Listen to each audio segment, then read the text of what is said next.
Hello, everyone. Welcome to another developer stream. Just me today. Woo! I just started this. So I'm gonna post to the Discord real quick too. Um, but yeah, we're gonna have a short one today. I gotta head out. I got a hard stop right at 11, which is in an hour. So I figured we do just a Q&A because that works well in a short period of time. So probably no games, but just checking out the chat. Where is the announcements channel so I can tag everyone? Here it is. Yay.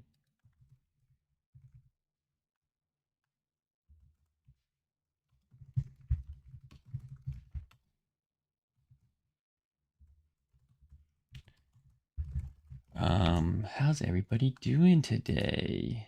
Yay. Thursday. What's Twitch doing? Oh, it's loaded. Sweet.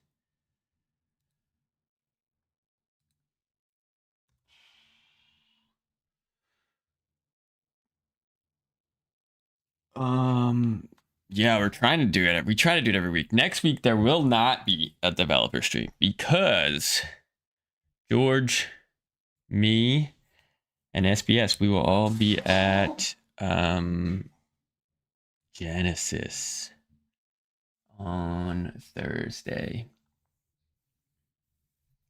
So no stream, but the following day we'll start. There will be Genesis streams. I think Friday will be. I have to check the schedule. I think it might be Rivals 2 doubles and Rivals 1 next Friday. We'll see. And then Rivals 2 finals will be on Sunday. Yay. All right, so YouTube and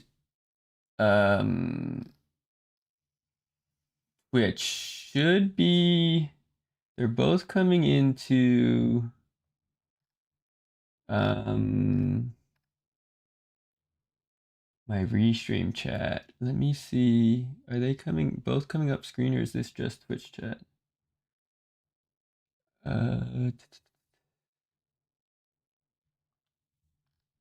It looks like the on screen might just be Twitch chat. Yeah.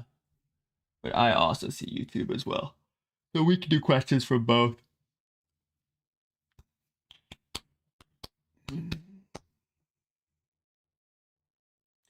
Oh yeah, Twitch should have emotes now too, the Rivals channel. Let me see if that actually worked.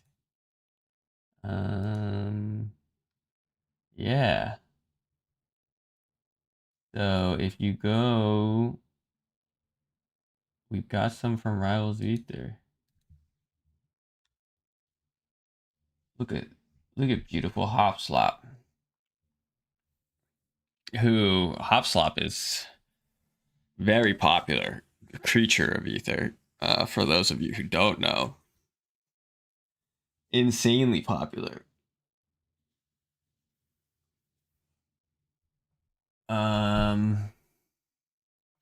Yeah, Combo Devil is getting emote in the game. Not on our Twitch channel, although could see the argument.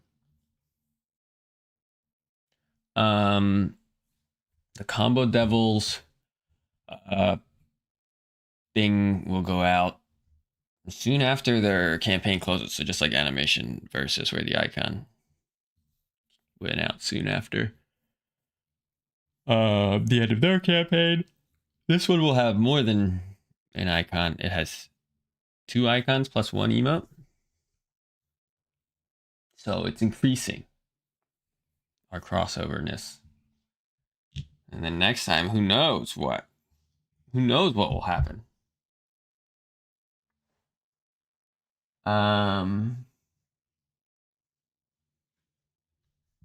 All right, let's do some questions. Will there be a new rival announcement at Genesis? I don't know. You have to watch the event and find out. You have to watch the entire thing. I would make sure you don't miss a single minute just to be safe. Gotta watch the whole stream, all the stream.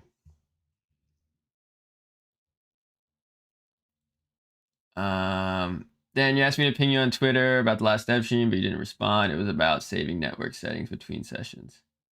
Oh yeah. Like I said, our programming team has a reason that it doesn't save. I think because they're not intended to be like, the default settings is what's intended. I asked Beth to respond to that thread because she does have a Twitter account. I think she was going to, but maybe I'll ping her again to ask her to respond. Or honestly, I'll just have her send it to me, and then I can share that directly with you guys. Why? Let me ask again. Because I should know why we don't do that. You know?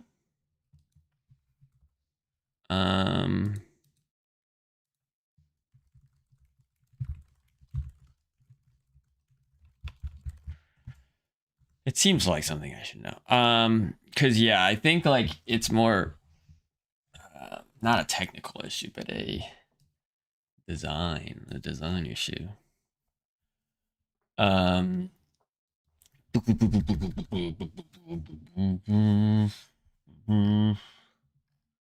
Okay, let's keep going. Hi Dan, would you consider giving Orcane an empowered up throw?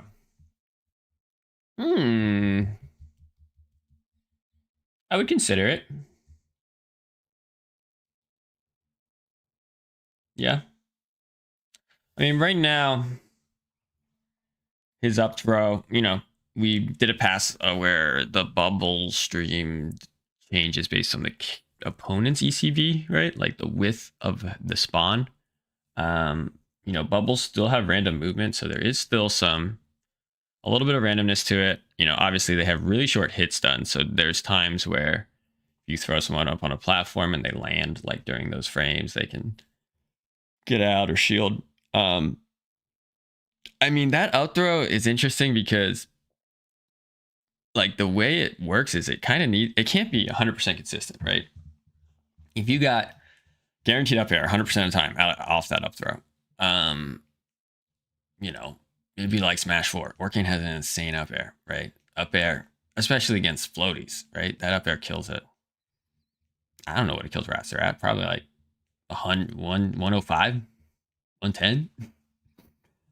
So if you could just grab Raster, guaranteed death, with 0% chance he gets out, that would be rough. So we would already need it to be, that's why like this designed where if they DI correctly and you don't tilt your bubbles towards them, there should be a high chance they get out.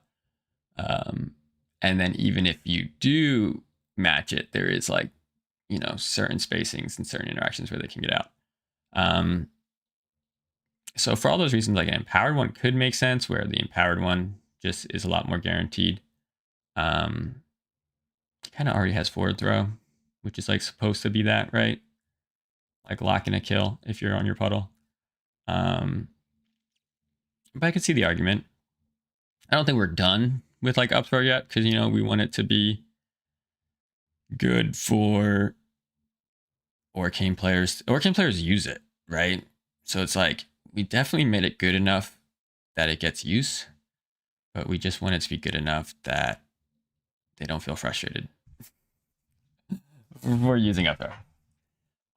So I think it'll probably still get some changes, some adjustments as time goes on. I think the ECB change was good. Now it's like it's no longer thin characters get out so much and wide characters get out never, but now it's kind of like everyone's the same, where sometimes both just fall out. But ideally, if you matched what their DI was going to be, you tilted the bubbles the right direction, then you should ideally, get a follow-up as long as platforms don't get involved. Can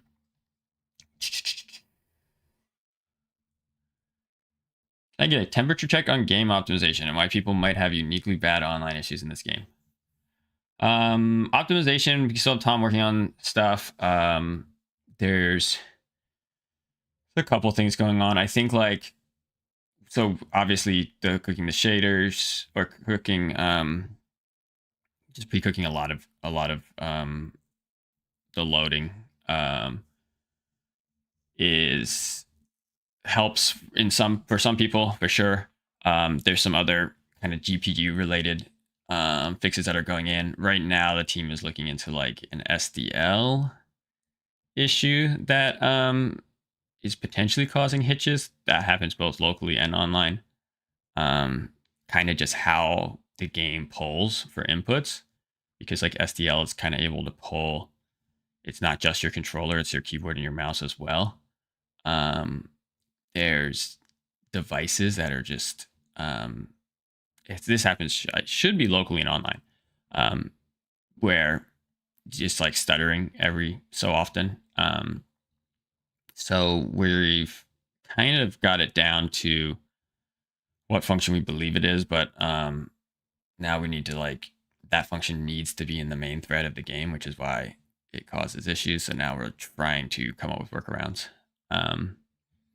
So one of our developers was finally able to recreate this stutter by having just a wireless mouse that was not faulty, but would go in and out of connectivity during game, right? And that was enough. So I would say if you're getting stutters and you're not sure why, just basically check every USB device that you have plugged in, especially if it's wireless. If you don't need it plugged in during gameplay, right? Any Logitech device, right, that you might not need, try unplugging it and see if that improves your stutters. So we're working on that. In terms of online, there's just a lot of things that go into it, right? I think a lot of people, you can test a couple different ways. One way to kind of help confirm what your issues are is using the listen servers to point at issues. Sometimes people think that the game just plays bad online, but it is just performance, right? It's well, online is much more demanding on your CPU. So if your frame rate's tanking when you play online, but it's fine locally, that's probably because it could be because your CPU just can't handle the increased amount of calculations that it requires to do rollback. So one way I would do it is if you want to run a test. The other thing too is it could be just your routing, right? You're oh, I'm playing on my closest server, but I'm getting bad ping, and that's causing stutters, which could be your routing to that server. You could try a different, second closest server and see if that runs better for you. For example, I am pretty equidistant to Chicago and Dallas, but for some reason with just my internet service provider, I usually have better connection to Dallas than Chicago, and I have no idea why. So if I'm gonna play cross country, I usually recommend I try to play on Dallas. But here, a test you can run would be get two friends, go into the listen servers, right, and have your friend or you host first, and have friend A play against you, and see how the match runs, and then have go into friend B and have them host and have friend A play against them, and all three of you can be in the server. The other player can be spectating. That's fine. And then have your first friend A check. Look at the difference in connection and performance when you were hosting and when their other friend was hosting. If with friend B the match is great and it runs awesome, I would say that points to probably either internet or just performance on your side, right? Because one of the things with the listen servers is they, instead of running on a server, it's running on your computer. So any hitches, any slowdown on your machine will be felt by anyone connected to you when you do a listen server.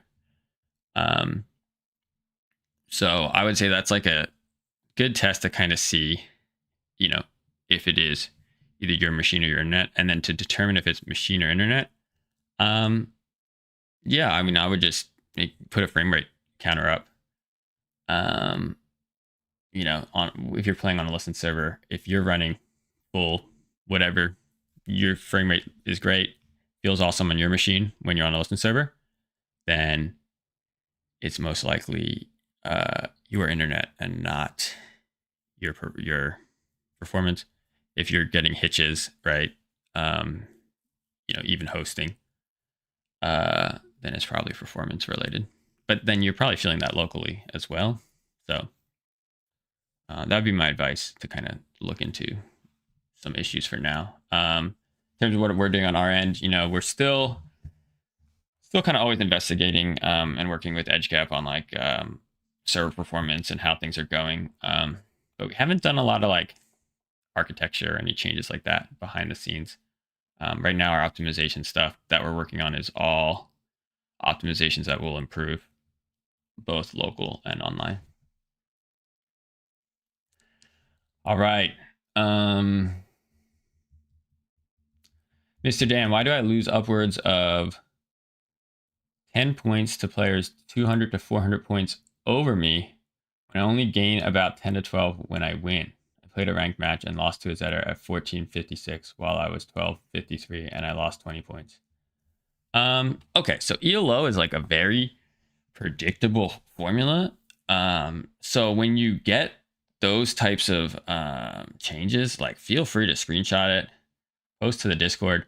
I would say like there's a couple things going on. One, if you had just finished, placements, you have a higher K value, which means you have a higher threshold of what can change. So even still, 20 points for you were 200 points below. I don't think you can get that. I don't think that's possible to lose that many points. So that's why I said, like, send us a screenshot, because then we'll look into it and we can go into PlayFab even and find the match and see what happened. But 200 or 20 points for that would be too much, right? Because even if you have a higher K value, you're still looking at a 200 difference, which is around the max. You can only match with one tier above you. So what that means, though, is the way it would work is like you can do a calculation around the max. You're losing like 3 to 4 points probably. So if you have a high K value, when you first finish, you're probably doubling the normal. So that would mean you probably lose, if you just finish, you probably lose like 7 points, is what I would expect. And then if you play someone even to you right now, if they're the dead same as you, you lose 15 or gain 15. Both players obviously are near each other, so they get the same value. If you have a high K value, then it would be 25, I think. You would gain or lose for someone even, maybe up to 30. Like I said, around double. And then as you play more matches, it would go back to 15. So yeah, the only two things that really matter is like the differential and then how many matches you've played for that season. And then also, if you're in placements, there's an even higher K, higher than double K multiplier. And that's what helps, get players up and down quickly. But obviously if you're in placements, you don't see it, but it would change even more. So, yeah, I would say like, if you're like, oh, I'm losing people higher than me and I'm losing the same amount of points as if I'm beating someone around me, I would just actually check that. You can write down all your matches and you should be able to find a pretty standard ELO distribution. You can even find our K values by just writing down your changes, and just plug it into the ELO formula. So yeah, what's probably more likely is like, just like what you're associating the values with, right? You're like, oh, well, I beat someone near me, but then you go back and look and you're like, oh, wait, I was like 150 above that person that I beat.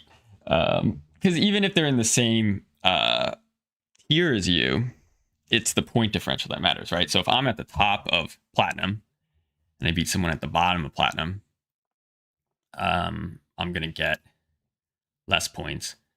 But then if I play someone who's diamond, but they're only just barely diamond, I'm going to get around that 15, right? Because they're right around my score. Win or lose. And then, yeah, it's even and too. So like if you're like, oh, well, you know, well, it's even except for, you know, their K value will influence what they get. But like the initial base value is like, if we both played enough games, then whatever I gain, the opponent loses, and vice versa. So that's ELO. All right, let me get a little closer to, well, I guess ask your questions again. I'm going to skip forward a little bit.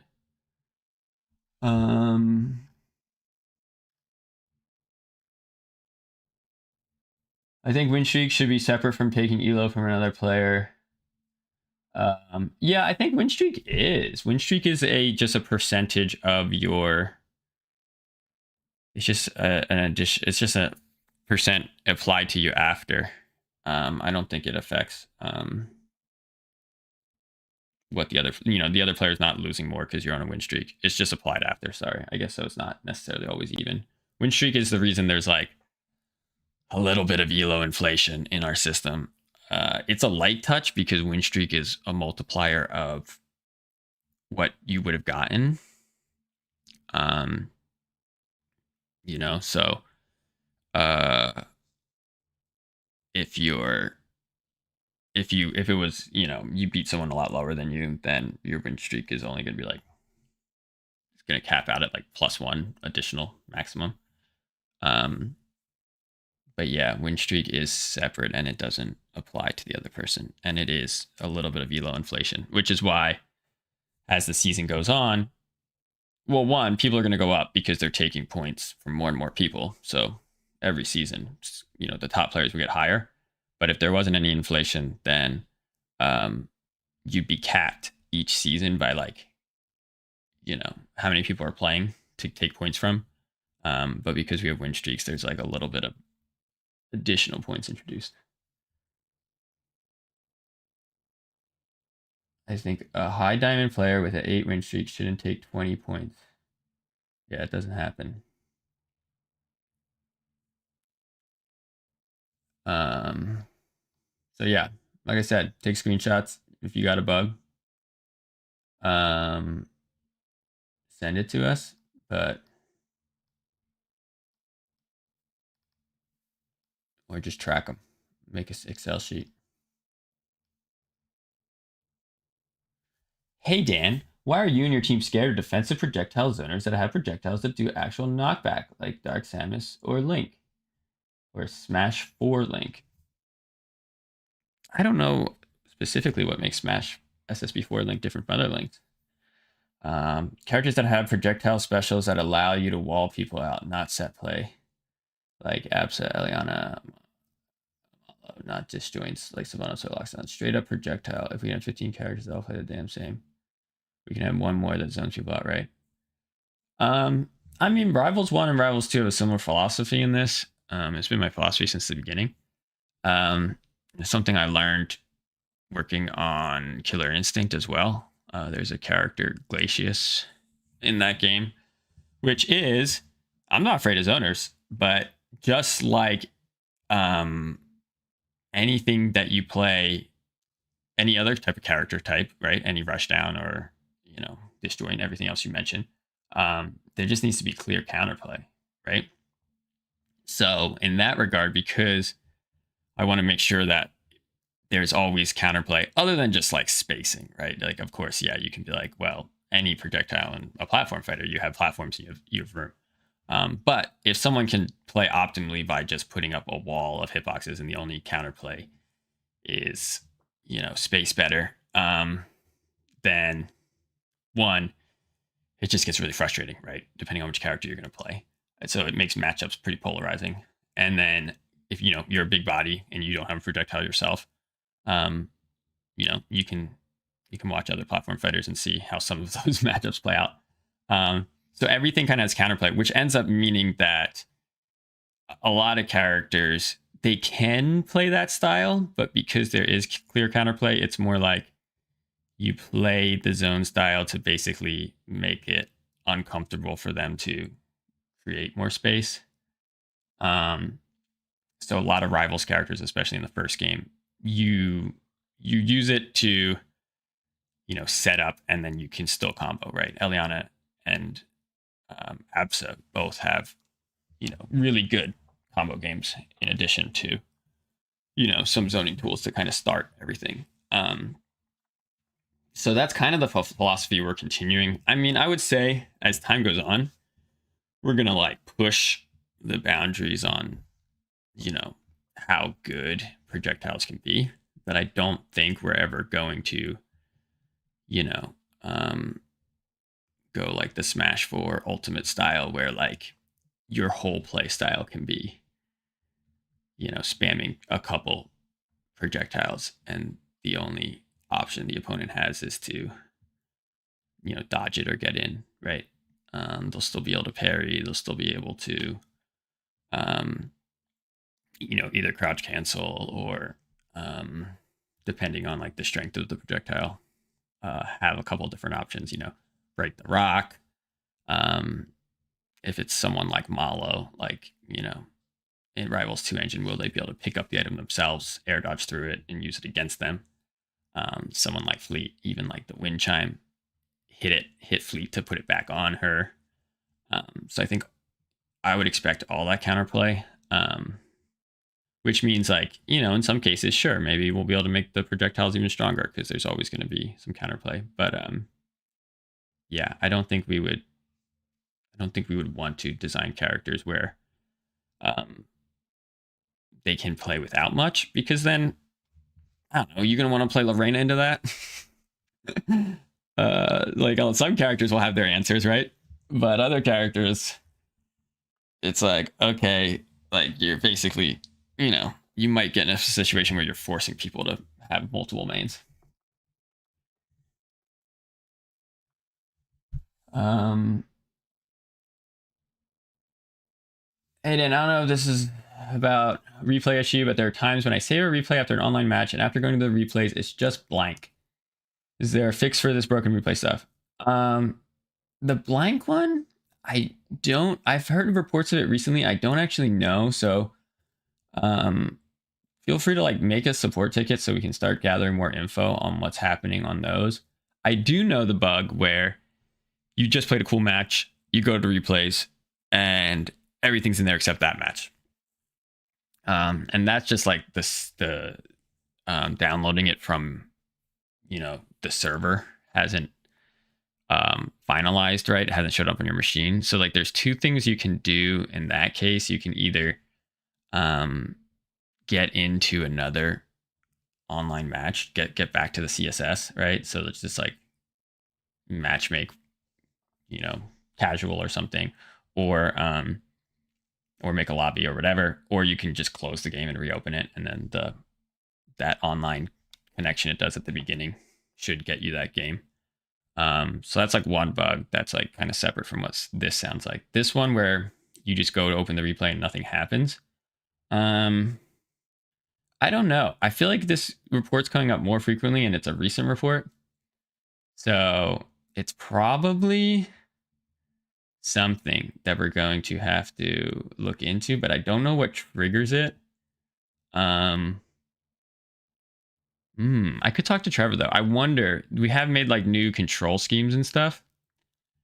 I wonder if there's like a control option that's like breaking replays.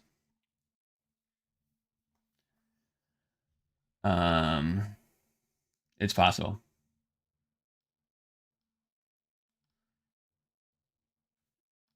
All right, let me jump to more recent. Again, ask your questions again, because I feel like if I get too far behind, I know people were responding to some stuff.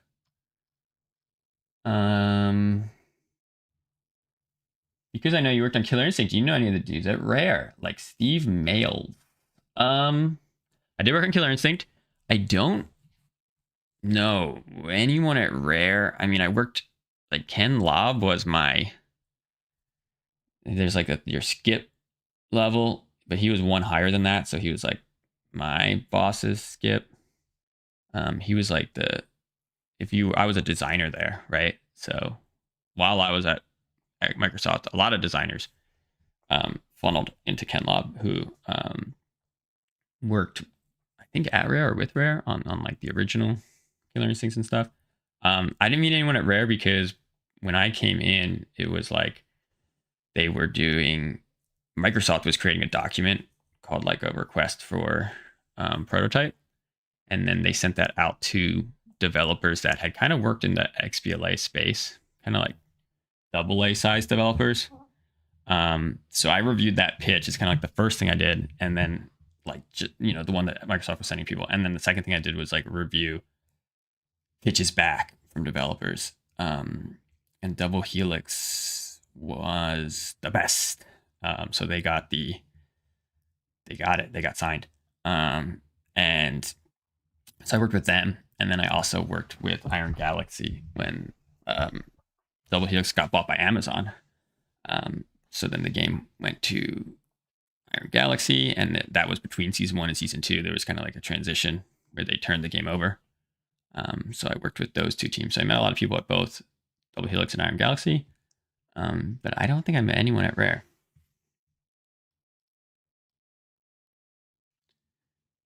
Dan, is this month's mid-month skin going to be Valentine's theme or off theme? Maybe. I don't know. Could be anything. Could be Primal. Could be Valentine's. Valentine's is right around the mid-month, so that would make sense. Could be a completely new theme that the dev team's cooking up. One thing related to this I will say is, so as I posted in the Medium article, we did have to let people go kind of across multiple disciplines. Arena, who is an awesome character artist, was we had 3 character artists kind of working on skins. Now we're down to 2. So we probably will see reduction coming up soon, right? In terms of like how many skins we can put out each month. The first thing we're expecting is like some of the start of the month bundles, sorry, dropping down to 2 skins, and then just kind of increasing like the bucks and coins you would get, is my goal, right? So it kind of stay the same, but you would, the skin that got left out, you would just get the value in currency.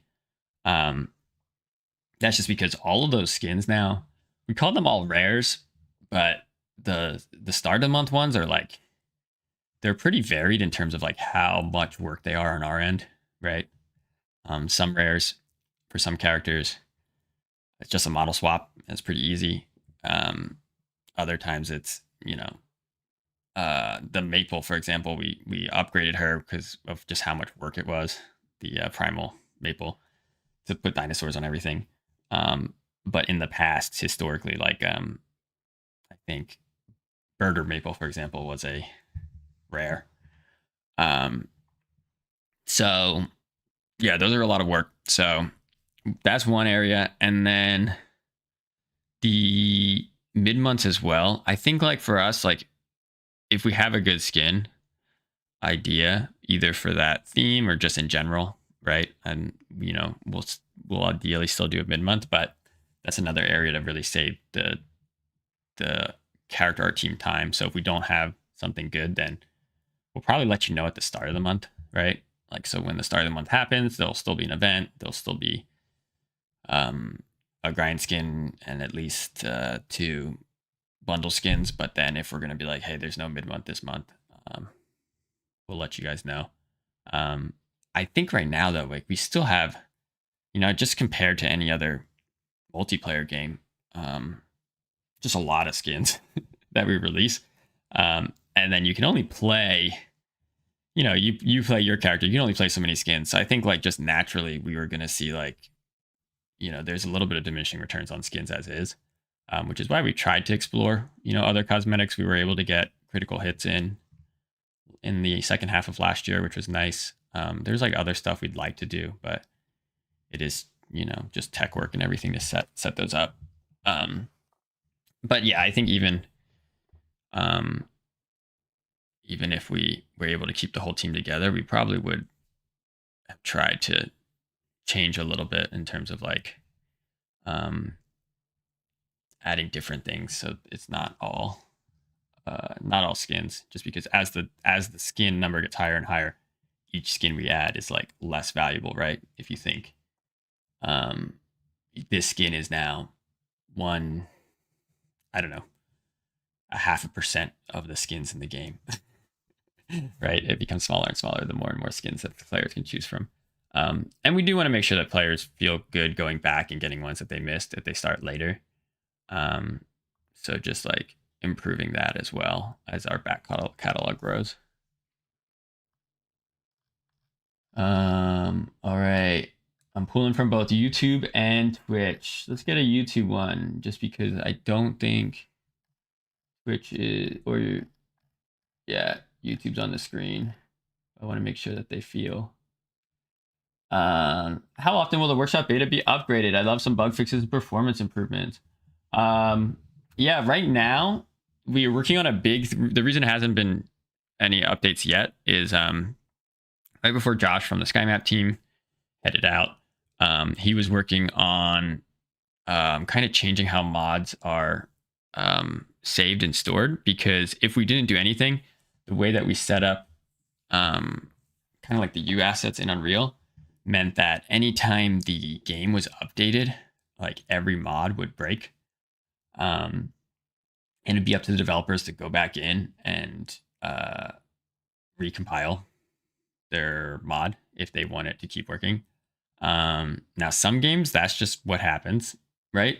There are some games on Steam Workshop and other places where that's kind of just how they handle mods. In Rivals 1, that would have been really bad because, a lot of developers never would come back, right? And they made some silly character years ago and then forgot about it. So we have, his last task was kind of putting together basically a way to convert the important attributes to like JSON and then rebuilding the U asset on the fly.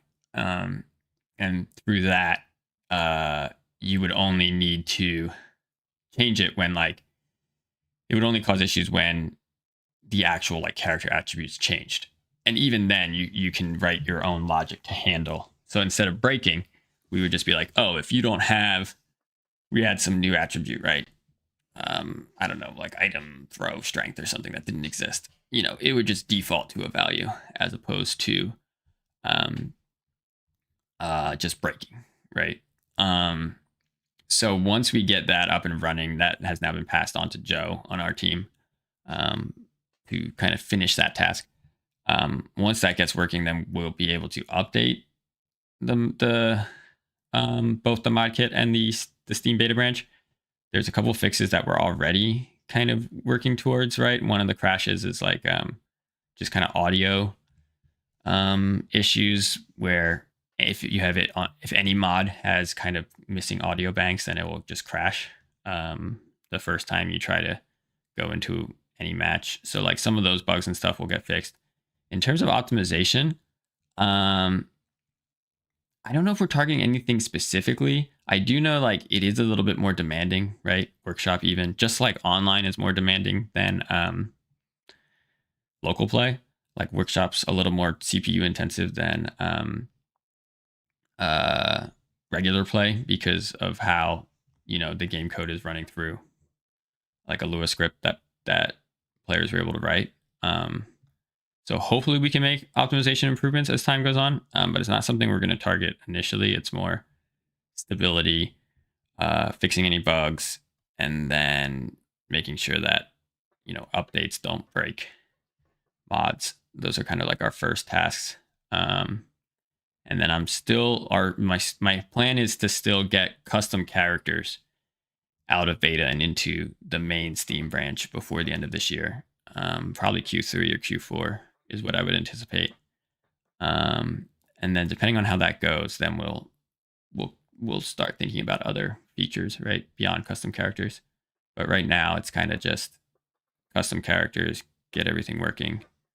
Um, and yeah, just and we're going to try to do improvements as well. I know there's a lot of, we got the workshop note board, and people are running into not just bugs with the modkit tool, but like, hey, it'd be really nice, to save my work time if I could do XYZ. And we're going to try to do some of those, but it's going to be limited, right? Because it's basically just Joe on our engineering team who will be working on it. And then Beth, our senior engineer, will be supporting here and there, but she's working on a lot of kind of online and matchmaking changes right now as her big task. All right, we got 15 minutes. I'm gonna scroll to the latest. Sorry, this is Arbor Nash. What happened to Atlanta? Now Miami servers. What are Floridians supposed to do now? Yeah, so the way our servers work with EdgeGap is like a lot of the locations are based on, kind of just demand, right? So like certain regions, the servers will be accessible in game as long as there are people pinging from those regions. We also then request kind of like a small list, just like a handful, I think 3 to 4 servers that are just always there no matter what. And that basically costs us money, right, to have like a permanent access to those servers. I feel like if both of them are gone, then Beth and I have been talking about which one, if we want to add another East Coast one in the South, as well as a West Coast one. We were talking about trying to get Denver back because I know when the game had more players, like Denver would show up because enough people were kind of pinging in that area. But when we go back to our like regular base, it's not there. Yeah, I would say for those, trying to think of where the best place would be. Maybe just either Nolt or Twitter hitting me up. Yeah, I'll talk to Beth. We do have devs who play from Florida. Jamie, our character artist, and then Diego, our animator, both are from that region. So we're usually tracking it. Yeah, if they're both gone, I mean, you get a decent connection to Dallas as long as your ISP likes it. But yeah, there should be something closer for when you're playing someone in the same state as you, right? If you want to do friendlies. So yeah, we'll look into both and see what's going on because there definitely should be enough matches being pinged.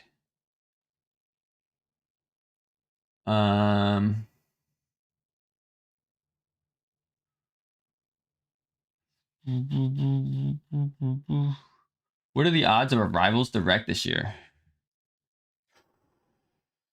Probably pretty low, unfortunately.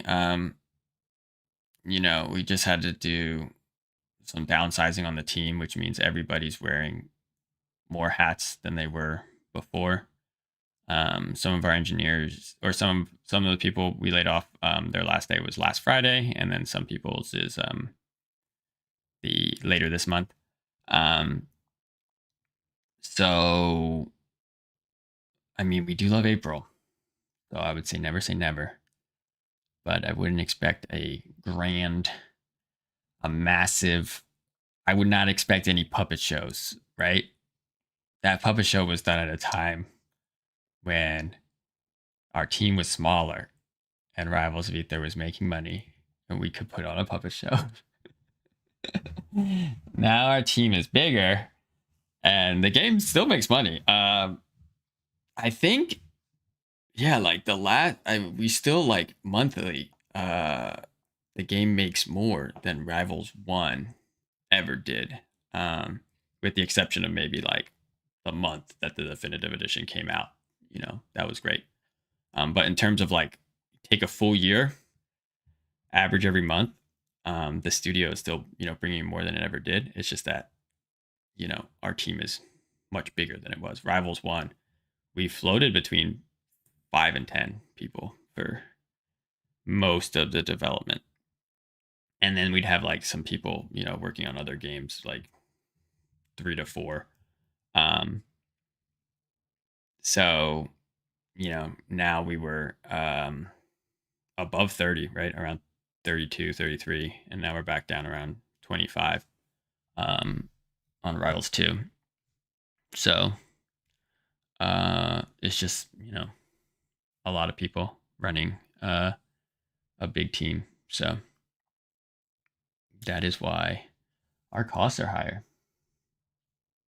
And we have more costs as well, right? We have servers, we have Unreal Engine, we have just a lot of, additional kind of costs of running the studio that we didn't have in the first game.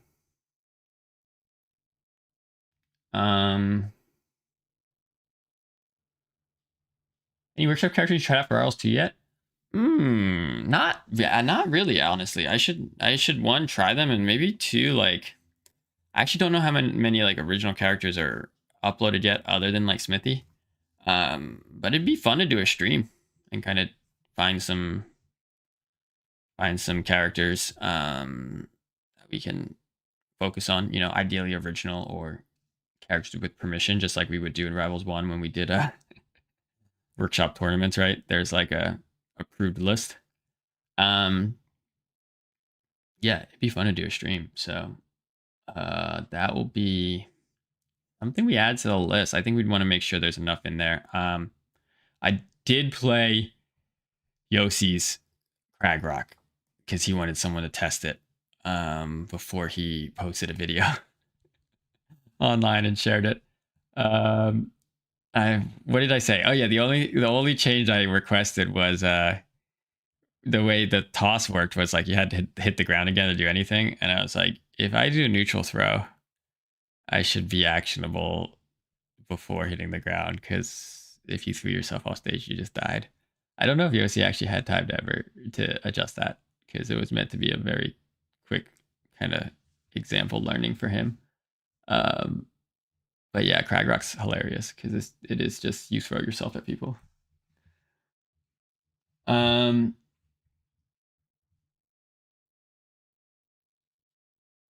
Do you have any rules on Claren tippers and sound effects VFX to make her vary not too much from default? Other than Slasher, she hasn't gotten skins that change too much as competitive reasons. I mean, yeah, every character we got to be careful how much we change the sound effects and VFX because people use it. I think Mend has a good system now that he's working on, which is basically like try to retain the base of whatever the sound effect is as much as he can. And then either it's additive, right? It's like he's layering on top, or he's replacing the base with something that sounds very similar and takes up a similar, amount of time and feel, and then putting little garnish on top. So sound effects, I think, have gotten better in that regard, and skins have gotten better, right? We had a couple skins in the past where we ended up turning off the sound effects because they were a little too different. I think we're going to see less and less of that because Men's has like a better approach now. In terms of VFX,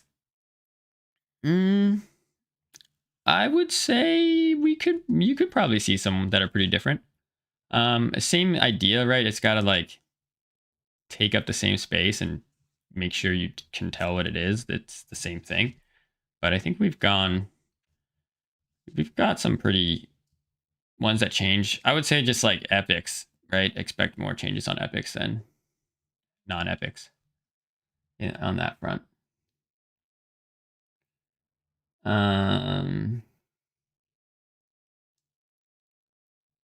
Has there been said to be crossplay once console games come out, and how they're limiting how many consoles get the game in order to make crossplay always works? Yeah, we talked about it a bit. So the big thing is like we've done all this work with kind of servers and PlayFab, so we better have crossplay when it comes out. Of course, it is going to be, you got to be on the same game version, right, for crossplay to work. So what that means is like if there are issues and we got to shoot out a quick hotfix to Steam, then, you know, Steam would be on its own pool and everything else would be on behind until they get updates, right? The more consoles you do, the harder that is to kind of keep everyone in the same line. But our plan would be updates would just be less frequent, right? Going down to, instead of right now, we basically have 2 patch points, start of month, mid month, and that's like at a minimum, right? There's also generally a lot of hotfix between there. Dropping down to every other month, once every 3 months, something like that, where like the game is changing and then it really is just like kind of emergency fixes, right? I play TFT a bit. What do they call it? They have like a name for when they got a B-side patch where it's not necessarily originally planned in the schedule, but they had to make some fixes, in between. So they do a B-side patch. That's kind of how we would want to operate once we go to console, is like the planned patches once every 3 months. And then the just any changes would be off that. And then I would imagine we would try to just sim ship that patch as well, even the B-side patch, so players are all crossplay is always available. But there might be some rare cases where the update goes as it goes, and then crossplay would be disabled while players are on different versions.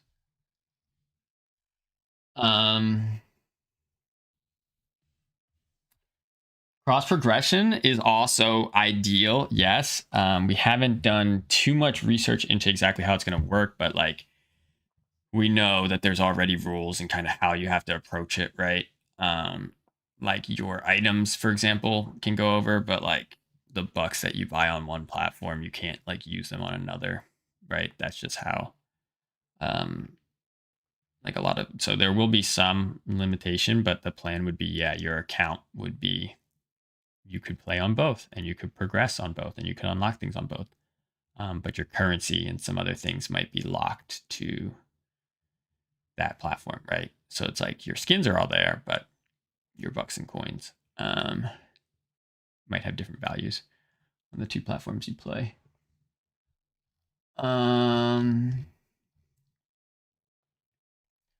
Will you still have a beard by the next Rivals Direct? I need to prepare. I mean, I just have what, double right now, maybe. I told I remember somebody had to see me have like longer facial hair for a bit, and I was like, just been a couple of months, man. It's just from November on, just been stressful. So I was like, this is a reflection of how I feel. But no, I don't know. I think now that I'm old, I'm an adult, I can grow facial hair. It took me till like 30. But I gotta do it sometimes to feel alive.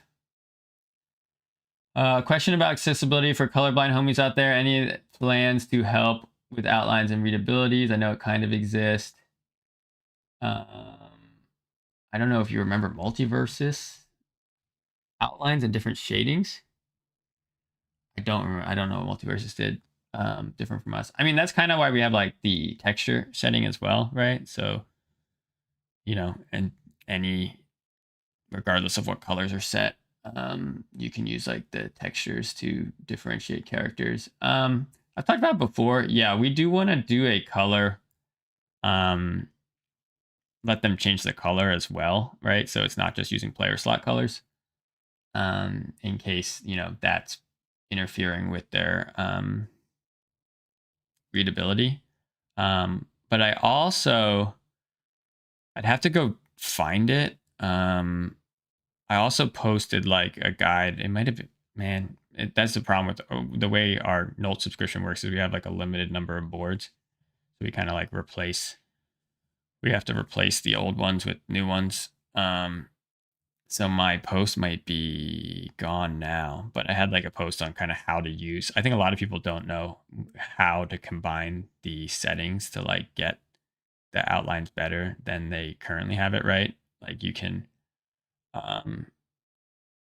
like basically set certain visibilities up and down to kind of modify it. Other than like choosing your specific color, like there's a lot of different ways you can use the current settings to make something pretty helpful.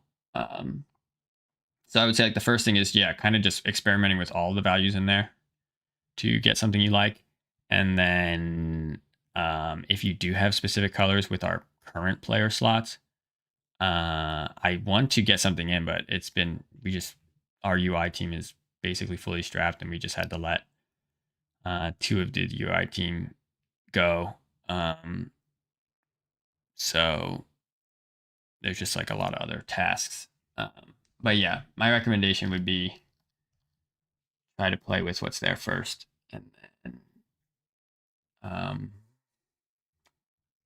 color custom or be able to change color slots eventually later this year, hopefully. All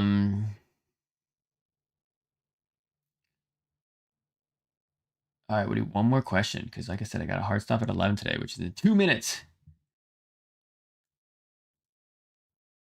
Have you considered the implication of switching to 3 bands instead of DSR? There's a lot of polarizing stages, and sometimes I don't feel like my opponent returning to a stage I lost on is such a bad thing. Yeah, we've thought about it. Trevor and I have discussed. I mean, the big thing is like after Genesis, we do want to change the stage list. We got one stage location / visual plan to rotate in and one plan to rotate out. We're not going to tell you. You gotta wait to figure out. I know everyone's like, oh man, it's going to be this stage I don't like. It might be, but maybe a different one. So that should help a little bit, right? Because it's like one of the ones going out. You know, if you're a person who just always bans the same couple stages, that might help. And then, yeah, I've thought about this as well, especially in an ranked environment, right? Because like ranked, we're trying to do like just to give you a taste of how tournaments are going to be, right? So we want to match. But when you're playing ranked, like, yeah, sometimes, especially because there's times where game 1 was on one stage and then game 2 was on the same stage. So like you just kind of want to go back for game 3. I remember like SBS and I were talking about it one time because I think it was like a null request. We were like, what if we just let it remove DSR in that case for like ranked for like a just a temp fix. We're just like, hey, if you guys both went to the same stage, then it's not banned because of DSR. Just because I think some people would want to run the set and just finish it off on the same stage. DSR versus 3 bans. I can see the argument, especially in ranked. In terms of tournaments, I think I'd have to think about it. We probably want it to match if we were going to do that, right? So I'd have to talk to George and see what TOs are thinking if they prefer to move to that system. But it is something on our mind for sure. Because I mean, if you play ranked, you probably do run into those situations where you're like, man, like we're totally both cool with this stage. And we just want to go back. Okay, unfortunately, that's the last question. Not really a little anticlimactic, but like I said, I do have to head out. Gotta go get Mikey and take him from one school to another. So with that, thank you. And next week, no stream. Please watch Genesis. It's gonna be awesome. It's gonna be super hype. The following week, there will be one. I forget what someone suggested as one of the topics, but we might consider whatever was said. Oh, maybe checking out Workshop if there's enough original stuff, because that is a good idea. But with that,